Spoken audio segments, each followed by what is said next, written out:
kalau misalnya kita mau sholat id kayak ibu-ibu kan, habis ambil wudhu tuh kan make up. Itu kalau habis ambil wudhu make up itu sah nggak wudhunya? Iya. Sebenarnya yang membatalkan wudhu itu kan sudah jelas ya, seperti buang angin atau buang air kecil ataupun buang air besar, itu kan jelas membatalkan wudhu ya setelah ambil wudhu. Tapi kalau make up itu tidak membatalkan wudhu, cuman memang bagi kaum perempuan make upnya itu jangan berkelebihan. Karena kalau dalam hadis Nabi, laki-laki itu menggunakan wewangian yang warnanya boleh jadi tidak kentara, baunya kentara, boleh. Jadi kalau laki-laki pakai parfum yang harum itu tidak apa-apa. Tapi bagi wanita itu menggunakan yang baunya itu lembut gitu. Ya boleh jadi mungkin kayak softener, kalaupun kemudian menggunakan wewangian yang tidak mengundang gitu, decak dari orang-orang akibat baunya yang sangat menyengat. Jadi sebatas saja ya. Nah kalau kemudian make up, ya make up itu kan tidak membatalkan wudhu. Ya, tidak ada batal wudhu gara-gara make up. Tapi jangan sampai kemudian gara-gara make up batal wudhu dia tidak ambil wudhu. Nah, itu yang lebih parah. Ya. Itu yang tidak boleh kan, nah, udah jelas batal wudhu. Nah, kok tidak wudhu nih, nah, luntur pula make up saya gara-gara wudhu, sehingga nanti sholat tak pula dia berwudhu, nah itu yang berdosa. Tapi kalau sudah habis wudhu lalu dia bermake up dan berangkat ke masjid, mudah-mudahan ini bagian dari ingin menghadap Allah dalam kondisi yang baik gitu ya, dalam kondisi yang sempurna. Karena kan khuzu zinatakum inda kulli masjid. Jadi kalau kita berangkat ke masjid, berangkat ke tanah lapang untuk sholat, memang harus memberikan yang terbaik kepada Allah Subhanahu wa taala. Apakah sholat id itu bisa ke online untuk kita yang cewek jadi makmumnya? Wah, iya. Ini dampak daring ya.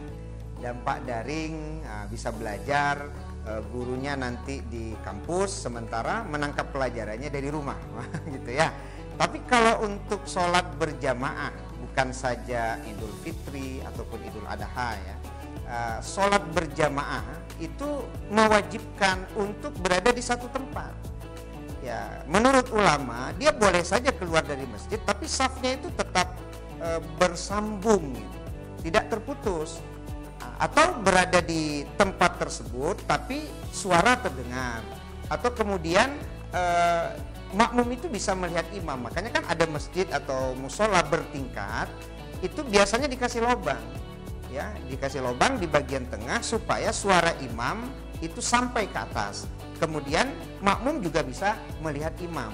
Tapi tidak juga bisa menjadi alasan dari rumah Pak Ustadz kan terdengar juga tuh suara imam yang ada di sebelah rumah, tapi kan tidak berada di satu tempat, dan kemudian makmum itu tidak menyambung.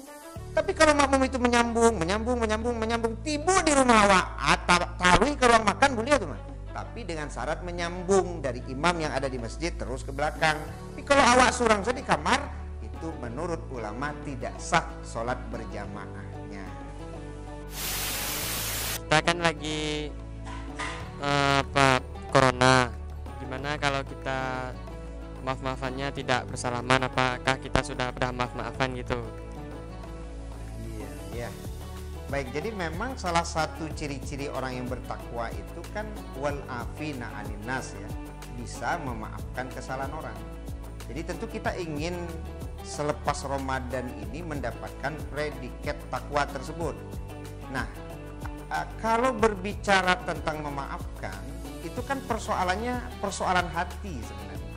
Jadi tidak pun kita berjabat tangan, kalau hati kita sudah memaafkan, itu sudah bisa disebut bermaafan. Apakah menerima maaf atau meminta maaf. Apalagi kalau dia berbeda antara laki-laki dan perempuan yang bukan mahramnya, jangan dipaksakan harus memegang tangan lawan jenis, jangan. Tapi kalau umpamanya sama jenis, sesama laki-laki, kemudian kita bersalaman, karena memang ada dalam hadis Nabi bahwa bersalaman itu yudhibil ghil, jadi bisa menghilangkan dendam. Tapi sekali lagi bagi yang mahram saja. Kalau bukan yang mahram, jangan dengan alasan hadis Nabi tadi lalu memegang tangan yang bukan mahramnya, kalau dapat dihindari. Nah, jadi sekali lagi bahwa yang namanya meminta maaf atau memaafkan itu sekali lagi adalah masalah hati, tidak wajib harus berjabat tangan. Mungkin untuk sholat id di rumah itu harus ada khutbah atau enggak, Kak? Oh, itu pertanyaannya. Ya. Ya, ini menarik ya, karena memang 2 tahun kita berada dalam kondisi pandemi, sehingga MUI itu membolehkan kita sholat id itu di rumah. Nah, tapi kan kemampuan untuk berkhutbah itu tidak semuanya memiliki kemampuan. Maka menurut ulama ini beda dengan Jumat. Kalau Jumat, khutbah itu masuk dalam rukun Jumat. Maka kalau tidak ada khutbah, Jumatnya batal. Berbeda dengan Idul Fitri atau Idul Adha. Nah, jadi kalaupun kemudian tidak ada khutbah, maka sholat idnya tetap sah. Nah, jadi kalau umpamanya tidak ada yang pandai khutbah, bapaknya tidak pandai khutbah, anak bujangnya tidak pandai khutbah, ya udah sholat id saja, tidak ada masalah. Maka sholat idnya tetap sah walaupun tanpa khutbah. Oke, kalau Dini ada Kalau pertanyaan untuk juga? Dini itu sholat id itu harus berjamaah. Kalau Dini sementara sendiri Kak di kos, apa boleh sendiri atau gitu? Nah, maksudnya gitu. Baik, kalau ada lebih dari 1 orang, tentu lebih baik berjamaah. Walaupun dia sesama perempuan, maka nanti salah seorang yang jadi imam. Jadi perempuan mengimami perempuan. Nah, tapi kalau umpamanya ada laki-laki dan perempuan ya di rumah tersebut, maka tentu nanti laki-laki yang jadi imam, perempuan yang jadi makmum. Kalau seandainya tidak ada, teman-teman sudah pada pulang kampung saudaranya. Karena kan kalau mahasiswa ITP itu biasanya sebelum Idul Fitri sudah libur ya, sudah di kampung masing-masing ya. Boleh jadi dia belum. Nah, mungkin dia habis lebaran baru pulang. Berarti dia sendiri. Nah, kalau memang sendiri boleh enggak sendirian sholat id? Boleh, tidak ada larangan kata ulama. Kalau di masa pandemi. Jadi kalau di masa pandemi lalu dia sholat sendiri, ya tidak ada khutbah, nah, dia sendiri saja sholat dengan niat bahwa dia sholat id 2 rakaat, gitu ya, maka sholatnya sah menurut ulama. Tapi kalau dalam keadaan normal, ya di mana orang sudah sholat di masjid, di musola dan di lapangan, nyobain itu sholat di rumah seorang lain, tentu tidak memenuhi untuk bisa disebut sholat id tersebut, yang memang seharusnya dilakukan secara berjamaah kebersama-sama.